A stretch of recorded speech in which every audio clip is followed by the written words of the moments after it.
Friends, ಇವತ್ತು ನಾವು ಬ್ಯಾಕ್ಗ್ರೌಂಡರ್ಸ್ ಅಂದರೆ ಹಿನ್ನೆಲೆ ಮಾಹಿತಿ ಏನು ಅನ್ನೋದ್ರ ಬಗ್ಗೆ ಮಾತಾಡ್ತಿದ್ದೇವೆ ಈ ಭಾಗದಲ್ಲಿ.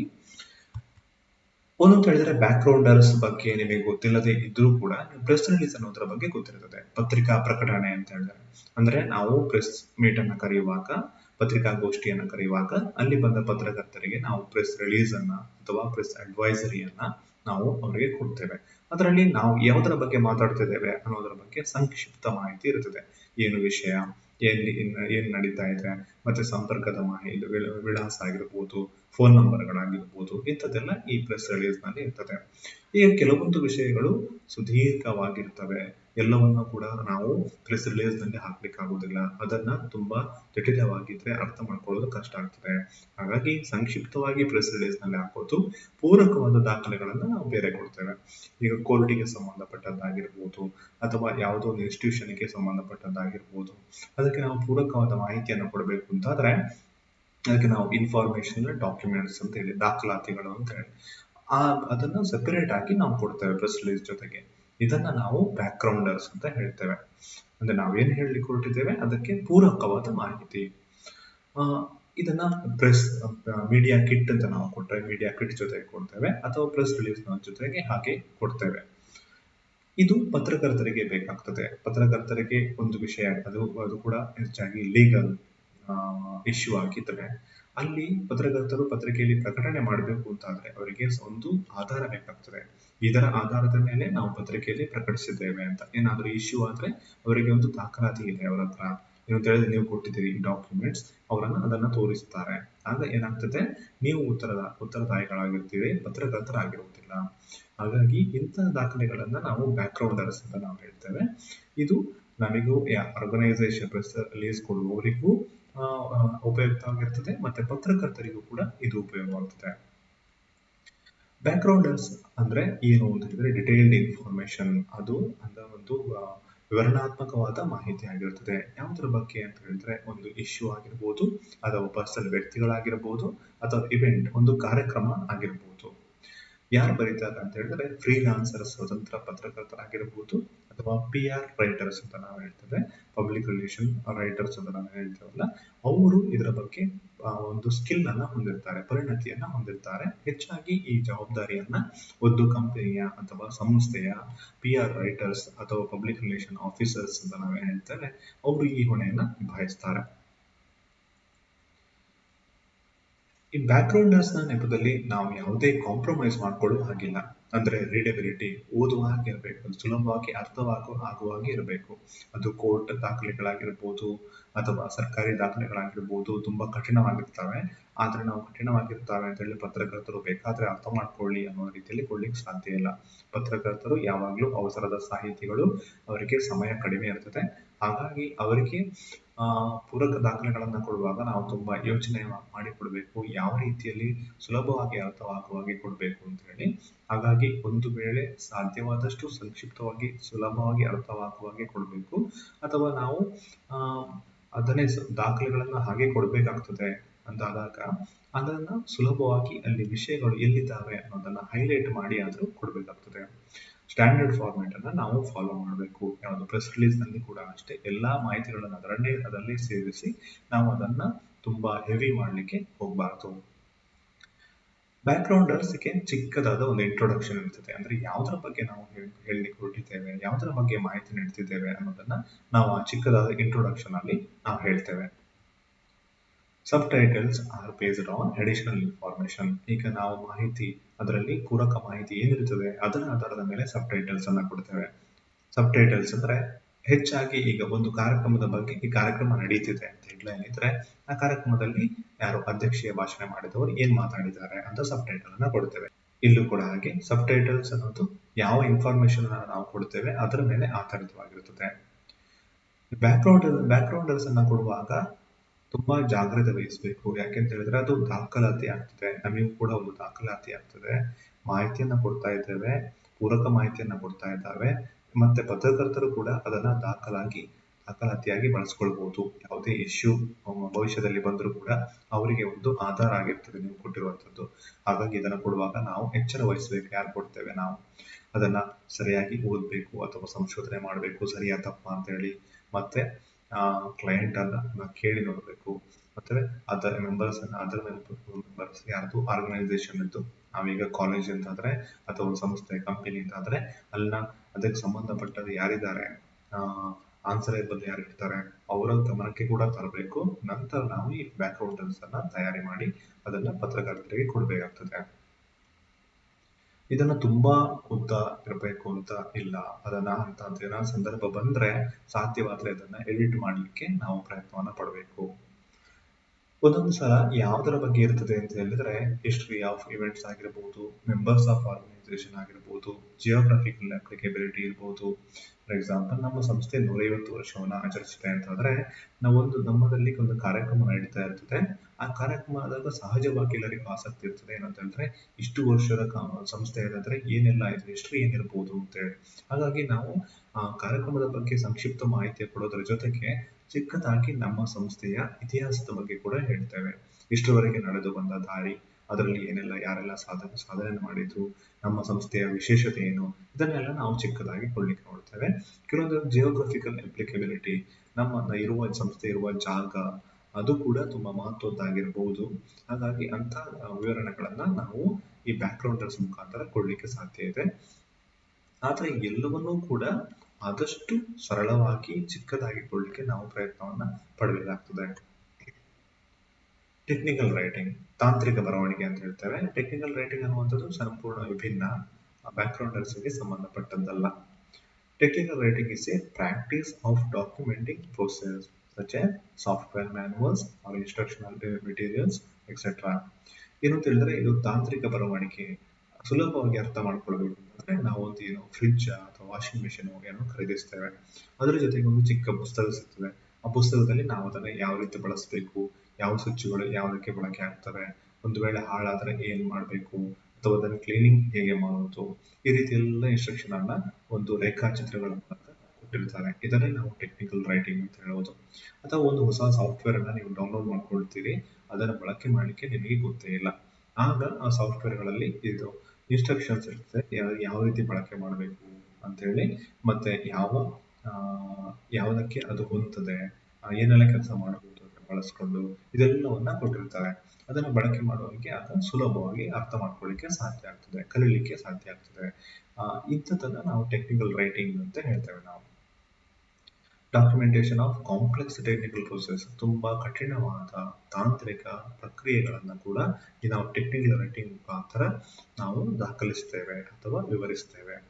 ಅದು ಯಾವ ರೂಪದಲ್ಲಿರ್ಬೋದು ಅಂತ ಹೇಳಿದ್ರೆ ರಿಪೋರ್ಟ್ಗಳ ವರದಿಗಳ ರೂಪದಲ್ಲಿರ್ಬೋದು, ಎಕ್ಸಿಕ್ಯೂಟಿವ್ ಸಮ್ಮರಿ ಸ್ಟೇಟ್ಮೆಂಟ್ ಯಾವ ತರದ್ದಾದ್ರೂ ಆಗಿರ್ಬೋದು, ಅಥವಾ ಬ್ರೀಫ್ ಚಿಕ್ಕದಾಗಿ ನಾವು ವಿವರಣೆಯನ್ನ ಕೊಟ್ಟಿರ್ಬೋದು, ಅಥವಾ ಬೇರೆ ಯಾವ ರೂಪದಲ್ಲಿ ಕೂಡ ಇರ್ಬೋದು, ಅದು ಮ್ಯಾನುವಲ್ ರೂಪದಲ್ಲಿ ಇರ್ಬೋದು, ಬೇರೆ ರೀತಿಯಲ್ಲೂ ಕೂಡ ಇರ್ಬೋದು. ಮತ್ತೆ ತಾಂತ್ರಿಕ ಬರವಣಿಗೆಗೆ ಮತ್ತಷ್ಟು ಅಂತ ಹೇಳಿದ್ರೆ ಅದಕ್ಕೆ ತುಂಬಾ ಬೇಡಿಕೆ ಇದೆ. ಯಾವುದಕ್ಕೆ? ತಾಂತ್ರಿಕ ಬರವಣಿಗೆಗೆ. ಯಾಕೆಂತ ಹೇಳಿದ್ರೆ ಅದು ಎಲ್ಲಾ ಕಡೆಯೂ ಬೇಕಾಗ್ತದೆ. ಅದೇ ನಾನು ಹೇಳಿದಂಗೆ ಸಾಫ್ಟ್ವೇರ್ ಆದ್ರೂ ಬೇಕಾಗ್ಬೋದು, ಅಥವಾ ಒಂದು ಎಲೆಕ್ಟ್ರಾನಿಕ್ ಗ್ಯಾಜೆಟ್ ಆದ್ರೂ ಬೇಕಾಗ್ಬೋದು, ಆ ರೀತಿ ಒಂದು ಪ್ರಕ್ರಿಯೆ ಆದ್ರೂ ಬೇಕಾಗ್ತದೆ. ಪ್ರಕ್ರಿಯೆನ ಹೇಗೆ ನಡೆಸೋದು ಅಂತ ಹೇಳಿ, ಒಂದು ಕಂಪನಿಯಲ್ಲಿ ಯಾವುದೋ ಒಂದು ಪ್ರಕ್ರಿಯೆ ಇರ್ತದೆ, ಅದು ತುಂಬಾ, ಈಗ ದೊಡ್ಡ MRPL ಅಂತ ಕಂಪನಿ ಇರ್ಬೋದು, ಅಲ್ಲಿ ತುಂಬಾ ತಾಂತ್ರಿಕ ಪ್ರಕ್ರಿಯೆಗಳು ನಡೀತಾವೆ. ಆ ಪ್ರಕ್ರಿಯೆಗಳನ್ನ ಹೊಸದಾಗಿ ಎಂಪ್ಲಾಯೀಸ್ ಬಂದಾಗ ಅಥವಾ ಬೇರೆ ಯಾರಿಗಾದ್ರೂ ಅದನ್ನ ಅರ್ಥ ಮಾಡಿಸ್ಲಿಕ್ಕೆ ಅಷ್ಟು ಸುಲಭ ಇಲ್ಲ. ಆಗ ನಾವು ಈ ಮ್ಯಾನುವಲ್ಗಳ ಮುಖಾಂತರ, ನಾವು ಟೆಕ್ನಿಕಲ್ ರೈಟಿಂಗ್ ಮುಖಾಂತರ ಆ ಪ್ರಕ್ರಿಯೆನ ಸರಳವಾಗಿ ವಿವರಿಸಿ ಹೇಳಲಿಕ್ಕೆ ಪ್ರಯತ್ನ ಮಾಡ್ತೇವೆ. ಹಾಗಾಗಿ ವಿವಿಧ ಕ್ಷೇತ್ರಗಳಲ್ಲಿ ಬೇರೆ ಬೇರೆ ರೂಪದಲ್ಲಿ ಇದರ ಬಳಕೆ ಇದೆ. ಹಾಗಾಗಿ ಇದರ ಬೇಡಿಕೆ ಜಾಸ್ತಿ ಆಗ್ತಾನೆ ಇದೆ ಟೆಕ್ನಿಕಲ್ ರೈಟರ್ಗಳಂತೂ. ಇದು ಮುಂದೆ ಕಮ್ಮಿ ಆಗುವ ಸಾಧ್ಯತೆ ಯಾವುದೂ ಕೂಡ ಇಲ್ಲ, ಜಾಸ್ತಿ ಆಗ್ಬೋದು. ಯಾಕಂದ್ರೆ ಹೆಚ್ಚಿನ ಜನರು ಬದಲಾವಣೆಗೆ ಒಗ್ಗಿಕೊಳ್ತಾ ಇದ್ದಾರೆ, ತಾಂತ್ರಿಕ ವಿಷಯಗಳನ್ನ ಬಗ್ಗೆ ಪರಿಣತಿಯನ್ನ ಪಡಿತಾ ಇದ್ದಾರೆ, ಹೊಸ ಎಲೆಕ್ಟ್ರಾನಿಕ್ ಗ್ಯಾಜೆಟ್ಗಳು ಬರ್ತಾ ಇದ್ದಾವೆ, ಸಾಫ್ಟ್ವೇರ್ಗಳು ಬರ್ತಾ ಇದ್ದಾವೆ, ಪ್ರಕ್ರಿಯೆಗಳು ಹೊಸದಾಗಿ ಸಂಶೋಧನೆಗಳಾಗ್ತಾ ಇದ್ದಾವೆ. ಹಾಗಾಗಿ ಟೆಕ್ನಿಕಲ್ ರೈಟರ್ಗಳಿಗೆ ಯಾವತ್ತೂ ಬೇಡಿಕೆ ಇದ್ದೇ ಇದೆ. ಟೆಕ್ನಿಕಲ್ ರೈಟಿಂಗ್ ನಲ್ಲಿ ನಾವು ಯಾವುದೋ ಒಂದು ಇನ್ಫಾರ್ಮೇಶನ್ ಅನ್ನ ಬರವಣಿಗೆ ಮುಖಾಂತರ ಕನ್ವೆ ಮಾಡ್ತೇವೆ. ಇದ್ದ ಮಾಹಿತಿಯನ್ನ ಸರಳವಾಗಿ ಬರೀತೇವೆ, ಅಥವಾ ಮಾಹಿತಿಯನ್ನ ಸಂಗ್ರಹಿಸಿ ಅದನ್ನ ಸಾಮಾನ್ಯ ಒಬ್ಬ ಬಳಕೆದಾರನಿಗೆ ಅಥವಾ ಕೆಲಸ ಮಾಡುವವನಿಗೆ ಅದು ಅರ್ಥವಾಗುವ ರೀತಿಯಲ್ಲಿ ನಾವು ಬರೀತೇವೆ. ಇದೇ ಅದರ ಸ್ಕಿಲ್. ಅದು ಯಾವುದೇ ಸಂದರ್ಭ ಕೂಡ ಆಗಿರ್ಬೋದು, ಯಾವುದೇ ಪ್ರಕ್ರಿಯೆ ಆಗಿರ್ಬೋದು, ಯಾವುದೇ ವಸ್ತು ಕೂಡ ಆಗಿರ್ಬೋದು. ಎಲ್ಲಿ ಬಳಕೆ ಮಾಡ್ತೇವೆ ಅಂತ ಹೇಳಿದ್ರೆ ಮ್ಯಾನುಫ್ಯಾಕ್ಚರಿಂಗ್ ಸೆಕ್ಟರ್ನಲ್ಲಿ ಬಳಕೆ ಮಾಡ್ಬೋದು ನಾವು, ಉತ್ಪಾದನಾ ಕ್ಷೇತ್ರದಲ್ಲಿ, ಇಂಜಿನಿಯರಿಂಗ್ನಲ್ಲಿ ಆಗಿರ್ಬೋದು, ಟೆಕ್ನಾಲಜಿ ಆಗಿರ್ಬೋದು, energy, aerospace, finance, IT and global supply chain, ಇಲ್ಲಿ ಎಲ್ಲಿ ಕೂಡ ಬಳಕೆ ಮಾಡ್ಬೋದು. ಸ್ಥಳೀಯವಾಗಿ ಇಂದ ಹಿಡಿದು ಅಂತಾರಾಷ್ಟ್ರೀಯ ಮಟ್ಟದಲ್ಲಿ ಗ್ಲೋಬಲ್ ಚೈನ್, ಸಪ್ಲೈ ಚೈನ್ ಅಂತ ಹೇಳಿದ್ರೆ ಅಲ್ಲ, ಆ ರೀತಿ ಯಾವ ಕ್ಷೇತ್ರದಲ್ಲೂ ಬೇಕಾದರೂ ಇದನ್ನ ಬಳಸಬೇಕಾಗ್ಬೋದು. ಬಳಕೆ ಆಗ್ತಾನೂ ಇದೆ, ಮುಂದೆ ಬಳಕೆ ಜಾಸ್ತಿ ಆಗುವ ಎಲ್ಲ ಲಕ್ಷಣಗಳು ಕೂಡ ಇದ್ದಾವೆ. Technical information must be distilled and presented unambiguously. ಅದು ತುಂಬಾ ಸರಳವಾಗಿರಬೇಕು. ಜಟಿಲವಾದ ಪ್ರಕ್ರಿಯೆಯನ್ನು ನಾವು ತುಂಬಾ ಸರಳವಾಗಿ ವಿವರಿಸಬೇಕು. ಯಾವುದು ಪ್ರಮುಖವಾದ ಅಂಶಗಳು ಅದನ್ನ ನಾವು ಅಲ್ಲಿ ವಿವರಿಸಬೇಕು. ಮತ್ತೆ ಅರ್ಥವಾಗುವಾಗ ಒಬ್ಬ ಯೂಸರ್ನ ದೃಷ್ಟಿಯನ್ನು ಇಟ್ಕೊಂಡು ಅವನ ಸ್ಥಾನದಲ್ಲಿ ನಿಂತ್ಕೊಂಡು ನಾವು ಅದನ್ನು ಯೋಚನೆ ಮಾಡಬೇಕಾಗ್ತದೆ. ಹಾಗಾಗಿ ಒಬ್ಬ ಅದನ್ನ ತಯಾರಿ ಮಾಡುವವನಿಗೆ, ಒಬ್ಬ ವೆಲ್ ಎಜುಕೇಟೆಡ್ ಆಗಿರ್ಬೋದು ಅಥವಾ ಆ ಕ್ಷೇತ್ರದಲ್ಲಿ ಪರಿಣತಿ ಹೊಂದಿದವನಿಗೆ ಅದು ತುಂಬಾ ಸರಳ ಅನಿಸ್ಬೋದು. ಆದರೆ ಹೊಸಬನಿಗೆ ಅದು ತುಂಬಾ ಕಠಿಣ ಆಗಿರ್ತದೆ. ಹಾಗಾಗಿ ಆ ಬಳಕೆದಾರ ಯಾವ ರೀತಿ ಯೋಚನೆ ಮಾಡ್ಬೋದು, ಯಾವ ವಿಷಯಗಳು ಕಷ್ಟ ಆಗ್ಬೋದು ಅಂತ ಅರ್ಥ ಮಾಡ್ಕೊಂಡು ಅವನಿಗೆ ಅರ್ಥ ಆಗುವ ಹಾಗೆ ಬರಿಬೇಕಾಗ್ತದೆ ಇಲ್ಲಿ.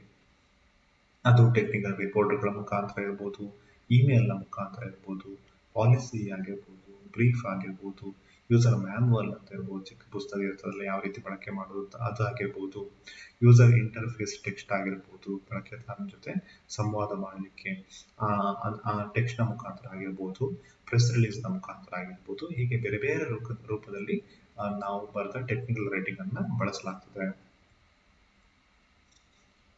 Technical writing is not the same as business writing. Business writing ಅಂತ ಒಂದೈತೆ. ಬಿಸ್ನೆಸ್ ರೈಟಿಂಗ್ ಅಂತ ಹೇಳಿದ್ರೆ ಅದು ಬ್ರಾಡ್ ಆಗಿದೆ, ವಿಶಾಲವಾದದ್ದು. ಅಂದ್ರೆ ಅದರಲ್ಲಿ ಒಂದು ಉತ್ಪನ್ನವನ್ನ ಅಥವಾ ಒಂದು ಪ್ರಕ್ರಿಯೆಯ ಬಗ್ಗೆ ಮಾತ್ರ ಇರೋದಿಲ್ಲ. ಆ ಬಿಸ್ನೆಸ್ ಅನ್ನುವುದು ಹೇಗೆ ನಡೀತದೆ, ಅದು ಹೇಗೆ ನಡೆಸಬೇಕು, ಪ್ಲಾನಿಂಗ್ಗಳೆಲ್ಲ ಏನು, ಇದೆಲ್ಲವೂ ಕೂಡ ಇರ್ತದೆ ಅಲ್ಲಿ. ಅಂದ್ರೆ ಬೇರೆ ಬೇರೆ ಅಭಿಪ್ರಾಯಗಳು ಸಂಗ್ರಹ ಎಲ್ಲವೂ ಕೂಡ ಇರ್ತದೆ ಬಿಸ್ನೆಸ್ ರೈಟಿಂಗ್ ನಲ್ಲಿ. ಹಾಗಾಗಿ ಟೆಕ್ನಿಕಲ್ ರೈಟಿಂಗ್ ಅಂತ ಹೇಳಿದ್ರೆ ಒಂದು ಪ್ರಕ್ರಿಯೆ ಅಥವಾ ಒಂದು ವಸ್ತುವಿನ ಬಳಕೆ, ಇದರ ಬಗ್ಗೆ ಮಾತ್ರ ನಾವು ಕಾನ್ಸಂಟ್ರೇಟ್ ಮಾಡ್ತೇವೆ. ಇಡೀ ಆ ಪ್ರಾಡಕ್ಟ್ ಎಲ್ಲ ಹೇಗೆ ತಯಾರಾಯಿತು, ಆ ಕಂಪನಿಯ ಪ್ಲಾನಿಂಗ್ ಏನು, ಅದರ ಬಗ್ಗೆ ಎಲ್ಲ ನಾವು ಯಾವುದಕ್ಕೂ ತಲೆ ಕೆಡಿಸ್ಲಿಕ್ಕೆ ಹೋಗೋದಿಲ್ಲ. ಹಾಗಾಗಿ ಬಿಸ್ನೆಸ್ ರೈಟಿಂಗ್ ಮತ್ತೆ technical writing they are different. Technical writer should work with teams, community, strategy. ಕಂಪನಿಯಲ್ಲಿ ಬೇರೆ ಬೇರೆ ಟೀಮ್ಗಳಿರ್ತವೆ. HR ಟೀಮ್ ಇರ್ತದೆ, ಮಾರ್ಕೆಟಿಂಗ್ ಟೀಮ್ ಇರ್ತದೆ, ಬೇರೆ ಬೇರೆ ಟೀಮ್ಗಳಿರ್ತವೆ. ಮತ್ತೆ ಪ್ರತಿಯೊಂದು ಕಂಪನಿ ಕೂಡ ಒಂದು ಸ್ಟ್ರಾಟಜಿ ಇರ್ತದೆ, ತಂತ್ರಗಾರಿಕೆ ಇರ್ತದೆ. ಆ ಪ್ರಾಡಕ್ಟ್ ಅನ್ನ ಎಲ್ಲಿ ಮಾರಬೇಕು, ಅವರ ಕಸ್ಟಮರ್ಸ್ ಯಾರು, ಅವರನ್ನ ಹೇಗೆ ಕನ್ವೆ ಮಾಡಬೇಕು, ಎಲ್ಲದಕ್ಕೊಂದು ಪ್ಲಾನಿಂಗ್ ಇರ್ತದೆ. ಹಾಗಾಗಿ ಟೆಕ್ನಿಕಲ್ ರೈಟರ್ಗೆ ಇದೆಲ್ಲವೂ ಗೊತ್ತಿರಬೇಕಾಗ್ತದೆ. ಅವನು ಅದಕ್ಕೆ ಪೂರಕವಾಗಿ ಕೆಲಸ ಮಾಡಬೇಕು. ಆದ್ರೆ ಸ್ಟ್ರಾಟಜಿ ಒಂದು ಬೇರೆ ಆಗಿರ್ಬೋದು, ಟೆಕ್ನಿಕಲ್ ರೈಟರ್ ಬರೆಯೋದೇ ಬೇರೆ ರೀತಿ ಆದರೆ ಅಲ್ಲಿ ಕಂಪನಿಗೆ ಲಾಸ್ ಆಗುವ ಚಾನ್ಸಸ್ ಇರ್ತದೆ. ಹಾಗಾಗಿ ಇದೆಲ್ಲವನ್ನ ಅವನು ಅರ್ಥ ಮಾಡ್ಕೊಳ್ಬೇಕು. ಮತ್ತೆ ಎಂಟೈರ್ ಪ್ರಾಜೆಕ್ಟ್ ಅನ್ನ ಅವನು ಅರ್ಥ ಮಾಡ್ಕೊಳ್ಬೇಕು. ಯಾರಿಗಾಗಿ ಇದು ಮಾಡ್ತಾ ಇದ್ದಾರೆ, ಯಾರನ್ನ ಗುರಿಯಾಗಿ ಇಟ್ಕೊಂಡು ಮಾಡ್ತಾ ಇದ್ದಾರೆ ಅಂತ ಹೇಳಿ ಅರ್ಥ ಮಾಡ್ಕೊಳ್ಬೇಕು. ಸೊ ಅದಕ್ಕೆ ಸರಿಯಾಗಿ ಅವನ ಈ ಟೆಕ್ನಿಕಲ್ ರೈಟಿಂಗ್, ತಾಂತ್ರಿಕ ಬರವಣಿಗೆ ಇರಬೇಕಾಗ್ತದೆ. ಯಾಕೆ ಬೇಕು ಟೆಕ್ನಿಕಲ್ ರೈಟಿಂಗ್ ಅಂತ ಹೇಳಿದ್ರೆ, ಈಗಾಗಲೇ ಹೇಳಿದ ಹಾಗೆ ಒಂದು ಪ್ರಾಡಕ್ಟ್ ಅನ್ನ ಅರ್ಥ ಮಾಡ್ಕೊಳ್ಳಿಕ್ಕೆ, ಎಲೆಕ್ಟ್ರಾನಿಕ್ ಗ್ಯಾಜೆಟ್ ಆಗಿರ್ಬೋದು. ಮತ್ತೆ ಏನ್ ಬೇಕು ಟೆಕ್ನಿಕಲ್ ರೈಟಿಂಗ್ ಅಂತ ಹೇಳಿದ್ರೆ, ಒಳ್ಳೆಯ ಕಂಪ್ಯೂಟರ್ ನಾಲೆಜ್ ಬೇಕು ಮೊದಲನೇದಾಗಿ. ಒಳ್ಳೆಯ ಭಾಷೆ ಬೇಕು. ಇಂಗ್ಲಿಷ್ ಆದ್ರೆ ಇಂಗ್ಲಿಷ್ ನಲ್ಲಿ ಹಿಡಿತಬೇಕು, ಕನ್ನಡ ಆದ್ರೆ ಕನ್ನಡದಲ್ಲಿ ಹಿಡಿತಬೇಕಾಗ್ತದೆ. ಬೇಸಿಕ್ ಗ್ರಾಮರ್ ಬೇಕಾಗ್ತದೆ, ಯಾವುದೇ ಭಾಷೆ ಆಗಿರ್ಬೋದು ಬೇಸಿಕ್ ಗ್ರಾಮರ್ ಗೊತ್ತಿರಬೇಕಾಗ್ತದೆ. And smartness of understanding is enough. ಅಂದ್ರೆ ಅದು ಅರ್ಥ ಮಾಡಿಕೊಳ್ಳುವ ಒಂದು ಸ್ಮಾರ್ಟ್ನೆಸ್ ನಮಗೆ ಬೇಕು. ಮತ್ತೆ ಕಠಿಣವಾದನ್ನ ಸುಲಭವಾಗಿ ಅರ್ಥವಾಗುವ ಹಾಗೆ ಬರೆಯುವಂತಹ ಸ್ಮಾರ್ಟ್ನೆಸ್ ನಮಗೆ ಬೇಕಾಗ್ತದೆ. ಸೊ ಟೆಕ್ನಿಕಲ್ ರೈಟಿಂಗ್ ಯಾಕೆ ಬೇಕು ಅಂತ ಹೇಳಿದ್ರೆ, ಮತ್ತೆ ಯಾರು ಬರಿತಾ ಇದನ್ನ ಅಂತ ಹೇಳಿದ್ರೆ, ಜರ್ನಲಿಸಮ್ ಸ್ಟೂಡೆಂಟ್ಸ್ಗೆ ಅವಕಾಶ ಇದೆ, ಕಂಪ್ಯೂಟರ್ ಇಂಜಿನಿಯರ್ಸ್ಗೆ ಅವಕಾಶ ಇದೆ, ಇಂಜಿನಿಯರಿಂಗ್ ಬ್ಯಾಕ್ಗ್ರೌಂಡ್ ಇರುವಂತವರಿಗೆ ಅವಕಾಶ ಇದೆ. ಯಾಕೆ ಅಂತ ಹೇಳಿದ್ರೆ ಇದು ತಾಂತ್ರಿಕ ಅಂಶಗಳನ್ನ ಅವರಿಗೆ ವಿವರಿಸಿ ಹೇಳಲಿಕ್ಕೆ ಸುಲಭವಾಗುತ್ತೆ. ಭಾಷೆಯ ಮೇಲೆ ಹಿಡಿತಾ ಇದ್ರೆ ಅವರಿಗೆ ಮತ್ತಷ್ಟು ಲಾಭ. ನಾವು ಕೂಡ ತಾಂತ್ರಿಕ ಅಂಶಗಳನ್ನ ಅರ್ಥ ಮಾಡಿಕೊಂಡ್ರೆ ಪತ್ರಿಕೋದ್ಯಮ ವಿದ್ಯಾರ್ಥಿಗಳಿಗೆ ಕೂಡ ಅವಕಾಶ ಇದೆ ಇದರಲ್ಲಿ. ಯಾಕಂದ್ರೆ ಕಮ್ಯುನಿಕೇಶನ್, ಸಂವಹನದಲ್ಲಿ ಅವರು ವಿಶೇಷವಾದ ಪರಿಣತಿಯನ್ನ ಹೊಂದಿರ್ತಾರೆ. ಟೆಕ್ನಿಕಲ್ ರೈಟಿಂಗ್ ಯಾಕೆ ಬೇಕು ಅಂತ ಒಂದಷ್ಟು ಹೇಳೋದಾದ್ರೆ, ಇನೋವೇಷನ್ಸ್ ಕ್ಯಾನ್ ಬಿ ಎಕ್ಸ್ಪ್ಲೈನ್ಡ್. ಏನು ಅಂತ ಹೇಳಿದ್ರೆ, ಕಂಪನಿಗಳಲ್ಲಿ ಅಥವಾ ವಿಜ್ಞಾನ ಕ್ಷೇತ್ರದಲ್ಲಿರ್ಬೋದು, ತಂತ್ರಜ್ಞಾನ ಕ್ಷೇತ್ರದಲ್ಲಿರ್ಬೋದು ಹೊಸ ಹೊಸ ಸಂಶೋಧನೆಗಳಾಗ್ತಾ ಇದ್ದಾವೆ. ಸಂಶೋಧನೆ ಯಾಕೆ ಅಂತ ಹೇಳಿದ್ರೆ ಸಂಶೋಧನೆಯನ್ನ ನಾವು ಬಳಸ್ಕೊಳ್ಳಿಕ್ಕೆ ಸಂಶೋಧನೆಗಳಾಗ್ತಾ ಇರೋದು. ಹಾಗಾಗಿ ಯಾವತ್ತಾದ್ರೂ ಅದು ಒಬ್ಬ ಗ್ರಾಹಕನಿಗೆ ಬಂದೇ ತಲುಪ್ತವೆ ಈ ಸಂಶೋಧನೆಗಳು. ಆಗ ಅಂತ ಸಂದರ್ಭದಲ್ಲಿ ಈ ಹೊಸ ಸಂಶೋಧನೆ ಯಾಕೆ ಬೇಕು, ಹೇಗೆ ಆಯಿತು ಎನ್ನುವುದನ್ನು ನಾವು ಈ ಟೆಕ್ನಿಕಲ್ ರೈಟಿಂಗ್ ನಲ್ಲಿ ಬರೀತೇವೆ. ಜೊತೆಗೆ ನಾವು ಈಗಾಗಲೇ ನಾನು ಹೇಳಿದಾಗೆ ರೇಖಾಚಿತ್ರಗಳನ್ನು ಕೂಡ ನಾವು ಬಳಸ್ಕೊಳ್ತೇವೆ. ಇದರಿಂದ ಒಬ್ಬ ಗ್ರಾಹಕನಿಗೆ ಭಾಷೆ ಅರ್ಥ ಆಗದಿದ್ರೂ ಆ ರೇಖಾಚಿತ್ರಗಳ ಮೂಲಕ ಸುಲಭವಾಗಿ ಅರ್ಥ ಮಾಡ್ಕೊಳ್ಳಿಕ್ಕೆ ಸಾಧ್ಯ ಆಗ್ತದೆ. ಇದನ್ನು ನಾವು 3 ವಿಧವಾಗಿ ವಿಂಗಡಿಸಬಹುದು. ಏನಂದ್ರೆ ಫಸ್ಟ್ ಯೂಸರ್ ಆಫ್ ಇನ್ಸ್ಟ್ರಕ್ಷನ್ಸ್ ಅಂತ ನಾವು ಹೇಳ್ತೇವೆ. ಫಸ್ಟ್ ಒಂದು ವಸ್ತುವನ್ನ ಬಳಸಿ ಅದನ್ನ ಮತ್ತೊಬ್ಬರಿಗೆ ಬಳಸಲಿಕ್ಕೆ ಹೇಳುವಾಗ ಯಾವ ರೀತಿ ಹೇಳ್ಬಹುದು ಅವನು, ಆ ರೀತಿ ಅಂದ್ರೆ ಅವನಿಗೆ ಅದರ ಅನುಭವ ಆಗಿರುತ್ತದೆ, ಹೇಗೆ ಬಳಸಬಹುದು ಅಂತ ಗೊತ್ತಿರ್ತದೆ. ಅವ್ನು ಮತ್ತೊಬ್ಬರಿಗೆ ಯಾವ ರೀತಿ ಹೇಳ್ತಾನೆ, ಆ ರೀತಿ ಟೆಕ್ನಿಕಲ್ ರೈಟಿಂಗ್ ಇರ್ತದೆ ಅಂತ ಹೇಳ್ತೇವೆ ನಾವು. ಮತ್ತೆ ಭಾಷೆಯ ಬಗ್ಗೆ ಹಿಡಿತ ಕೂಡ ಬೇಕು. ಭಾಷೆಯನ್ನು ಬಳಸುವಾಗ ತುಂಬಾ ಜಾಗ್ರತೆ ಕೂಡ ಇರ್ಬೇಕಾಗ್ತದೆ. ಮತ್ತೆ ಕೆಲವು ಸಾಫ್ಟ್ವೇರ್ಗಳು ಗೊತ್ತಿರಬೇಕು. ನಾವು ಅದಕ್ಕೆ ನಮ್ಮ ಪ್ರಾಡಕ್ಟ್ ಅಥವಾ ಪ್ರೊಸೆಸ್ ಬಗ್ಗೆ ಕೆಲವು ಸಾಫ್ಟ್ವೇರ್ಗಳನ್ನ ನಾವು ಬಳಸ್ತೇವೆ. ನಮ್ಮ ಕಂಪನಿ ಕೆಲವು ಸಾಫ್ಟ್ವೇರ್ಗಳನ್ನ ಬಳಸ್ತದೆ. ಆ ಸಾಫ್ಟ್ವೇರ್ನ ಅವಶ್ಯಕತೆ ಏನಿದೆ, ಆ ಸಾಫ್ಟ್ವೇರ್ನ ಲಾಭ ಏನು, ಅದರಿಂದ ಏನೆಲ್ಲ ಮಾಡ್ಲಿಕ್ಕೆ ಆಗ್ತದೆ, ಇದೆಲ್ಲವೂ ಸ್ವಲ್ಪ ಗೊತ್ತಿರಬೇಕಾಗ್ತದೆ. ಜೊತೆಗೆ ಕಂಪ್ಯೂಟರ್ ಜ್ಞಾನ, ಈಗಾಗಲೇ ಹೇಳಿದ ಹಾಗೆ ಭಾಷೆಯ ಜೊತೆಗೆ ಸ್ವಲ್ಪ ಕಂಪ್ಯೂಟರ್ ಜ್ಞಾನವೂ ಕೂಡ ಬೇಕಾಗ್ತದೆ. ತಾಂತ್ರಿಕ ಅಂಶಗಳು ಗೊತ್ತಿರಲೇಬೇಕಾಗ್ತದೆ. ಹೀಗಾಗಿ ಇದು ಬೇಸಿಕ್ ಒಬ್ಬ ಟೆಕ್ನಿಕಲ್ ರೈಟರ್ ಗೆ ಬೇಕಾದ ಎಲಿಜಿಬಿಲಿಟಿಗಳು. ಟೈಪ್ಸ್ ಆಫ್ ಟೆಕ್ನಿಕಲ್ ರೈಟಿಂಗ್ ಅಂತ ಹೇಳಿದ್ರೆ ಎಂಡ್ ಯೂಸರ್ ಮ್ಯಾನುವಲ್ ಅಂತ ಹೇಳ್ತೇವೆ, ಸಿಸ್ಟಮ್ ಅಡ್ಮಿನ್ ಮ್ಯಾನುವಲ್ ಅಂತ ಹೇಳ್ತೇವೆ, ಮಾರ್ಕೆಟಿಂಗ್ ಮ್ಯಾನುವಲ್ ಅಂತ ಹೇಳ್ತೇವೆ. ಎಂಡ್ ಯೂಸರ್ ಮ್ಯಾನುವಲ್ ಅಂತ ಹೇಳಿದ್ರೆ ಈಗ ಗ್ರಾಹಕ ಒಂದು ಉತ್ಪನ್ನ ತಯಾರಾಗಿ ಮಾರ್ಕೆಟ್ಗೆ ಬರ್ತದೆ, ಮಾರ್ಕೆಟ್ ಇಂದ ಅದು ಗ್ರಾಹಕರನ್ನ ತಲುಪ್ತದೆ. ಗ್ರಾಹಕರಿಗೆ ಅದನ್ನು ಬಳಕೆ ಮಾಡೋದು ಹೇಗೆ ಅಂತ ಗೊತ್ತಿರಬೇಕು. ಅದರ್ವೈಸ್ ಅದು ಮಾರ್ಕೆಟ್ ನಲ್ಲಿ ಫೇಲ್ ಆದ ಹಾಗೆ, ಮತ್ತೆ ಆ ಕಂಪನಿಗೆ ಅದರಿಂದ ಯಾವುದೇ ಲಾಭ ಆಗುದಿಲ್ಲ. ಹಾಗಾಗಿ ಗ್ರಾಹಕರಿಗೆ ಅದನ್ನು ಬಳಸಲಿಕ್ಕೆ ಗೊತ್ತು ಮಾಡುವುದು ಹೇಗೆ ಹೇಳೋದು ಈ ಮ್ಯಾನುವಲ್ಗಳ ಮುಖಾಂತರ ಹೇಳ್ಬೋದು. ಇದನ್ನ ನಾವು ಎಂಡ್ ಯೂಸರ್ ಮ್ಯಾನುವಲ್ ಅಂತ ಹೇಳ್ತೇವೆ. ಸಿಸ್ಟಮ್ ಅಡ್ಮಿನ್ ಮ್ಯಾನುವಲ್ ಅಂತ ಹೇಳಿದಾಗ ಇದು ಈಗ ಪ್ರೊಡಕ್ಷನ್ ಪ್ರೊಸೆಸ್ ನಲ್ಲಿ ಅಲ್ಲಿ ಯಾರೆಲ್ಲ ಪ್ರಕ್ರಿಯೆಗಳಲ್ಲಿ ಭಾಗಿಯಾಗಿರ್ತಾರೆ ಅವರಿಗೆ ಅದನ್ನು ಯಾವ ರೀತಿ ಅವರ ಕೆಲಸಗಳನ್ನ ಯಾವ ರೀತಿ ನಿರ್ವಹಿಸಬೇಕು ಅನ್ನೋದು ಕೂಡ ಒಂದು ಮ್ಯಾನುವಲ್ ಮುಖಾಂತರ ಕೊಡಬಹುದು. ಇದನ್ನು ನಾವು ಸಿಸ್ಟಮ್ ಅಡ್ಮಿನ್ ಮ್ಯಾನುವಲ್ ಅಂತ ನಾವು ಹೇಳ್ತೇವೆ. ಹೆಚ್ಚಾಗಿ ಕಂಪ್ಯೂಟರ್ ಸಾಫ್ಟ್ವೇರ್ಗಳ ಬಗ್ಗೆ ಹೇಳಿದಲ್ಲ, ಒಂದು ಸಾಫ್ಟ್ವೇರ್ ಇದ್ರೆ ಸಾಫ್ಟ್ವೇರ್ ಅನ್ನ ಯಾವ ರೀತಿ ಬಳಸಬೇಕು, ಯಾವ ರೀತಿ ಎಲ್ಲ ಬಳಸಬಹುದು, ಅದರಲ್ಲಿ ಏನಾದರೂ ತೊಂದರೆ ಬಂದರೆ ಯಾವ ರೀತಿ ಸರಿ ಮಾಡಬಹುದು, ಇಂಥ ಎಲ್ಲ ಮಾಹಿತಿಗಳು ಇರ್ತವೆ. ಮತ್ತೆ ಮಾರ್ಕೆಟಿಂಗ್ ಮ್ಯಾನುವಲ್, ಮಾರ್ಕೆಟಿಂಗ್ಗೆ ತಂತ್ರಗಾರಿಕೆ ಪ್ರತಿ ಕಂಪನಿಯದ್ದು ಇರ್ತದೆ. ಹಾಗಾಗಿ ಮಾರ್ಕೆಟಿಂಗ್ ನಲ್ಲಿ ಏನು ಮಾಡಬೇಕು, ನಮ್ಮ ಕಸ್ಟಮರ್ಸ್ ಯಾರು, ಅವರಿಗೆ ತಲುಪುವುದು ಹೇಗೆ, ಇಂಥ ಸರ್ವೆಗಳನ್ನು ಮಾಡಬೇಕಂದ್ರೆ ಯಾವ ರೀತಿ ಮಾಡಬಹುದು, ಇದನ್ನೆಲ್ಲ ನಾವು ಮ್ಯಾನುವಲ್ ಮುಖಾಂತರ ಹೇಳ್ಬೋದು. ಆ ಮ್ಯಾನುವಲ್ ಅನ್ನ ಯಾವ ರೀತಿ ಬರೀತೇವೆ ಅದನ್ನು ನಾವು ಟೆಕ್ನಿಕಲ್ ರೈಟಿಂಗ್ ತಾಂತ್ರಿಕ ಬರವಣಿಗೆಯ ರೂಪದಲ್ಲಿ ಬರೀತೇವೆ. ಚಿಕ್ಕದಾಗಿ ಚೊಕ್ಕದಾಗಿ ಬರೀತೇವೆ. ಈ ರೀತಿ ಬ್ಯಾಕ್ ಗ್ರೌಂಡ್ ಅಂದ್ರೆ ಹಿನ್ನೆಲೆ ಮಾಹಿತಿ ಇರ್ಬೋದು, ಟೆಕ್ನಿಕಲ್ ರೈಟಿಂಗ್ ತಾಂತ್ರಿಕ ಬರವಣಿಗೆ ಇರ್ಬೋದು, ಎರಡೂ ಕೂಡ ವಿಭಿನ್ನ. ಆದರೆ ಎರಡೂ ಕೂಡ ಕಮ್ಯುನಿಕೇಶನ್ ದೃಷ್ಟಿಯಿಂದ ನಾವು ಹೊಸ ರೀತಿಯಲ್ಲಿ ಸಂವಹನವನ್ನು ಬಳಸಿಕೊಳ್ತೇವೆ. ಹೊಸ ನಮ್ಮ ಯಾವುದು ಸಂವಹನವನ್ನ ಹೊಸ ರೀತಿಯಲ್ಲಿ ಬಳಸ್ಕೊಳ್ತೇವೆ. ಮತ್ತೆ ನಮ್ಮ ಟಾರ್ಗೆಟ್ ಕೂಡ ಬೇರೆ ಬೇರೆ ರೀತಿಯ ಜನರಾಗಿರ್ತಾರೆ.